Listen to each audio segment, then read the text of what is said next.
Qarshimizda oddiy G-klass emas, narxi esa 1 yillik G-klasslardan ham arzon. E'tiboringiz markazida to'liq elektr quvvatda harakatlanuvchi Mercedes G580 avtomobili. Avtomobil mutlaqo yangi, 2025-yilda ishlab chiqarilgan, to'liq elektr quvvatda 500 kilometrgacha masofa bosib o'ta oladi. Quvvati 587 ta ot kuchiga ega, 0 dan 100 gacha esa 4.7 sekundda tezlanadi. Ko'rinishidan oddiy G63 ga o'xshaydi, lekin aslida EQG avtomobillarini ko'rishi bunaqa emas. Bu haqiqiy original AMG paketda, ya'ni original detallar o'rnatilgan Night paketdagi EQG.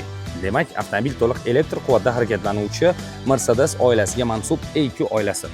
Demak, avtomobilimiz ichki qismi to'liq jigarrang charm bilan qoplangan, old o'rindiqlar elektroprivodda isitish hamda eslab qolish funksiyalariga ega. Juda ham zo'r avtomobil, buni qarang. Ajoyib.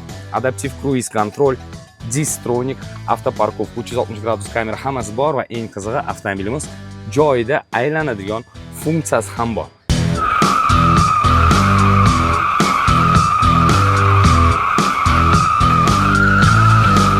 Zamonaviy, juda ham zo'r va narxi esa $220 ming tashkil etadi.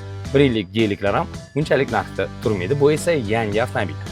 Abozor yordamida ushbu avtomobilni siz Abozor Premiumdan nasiya savdo hamda trading asosida xarid qilishingiz mumkin.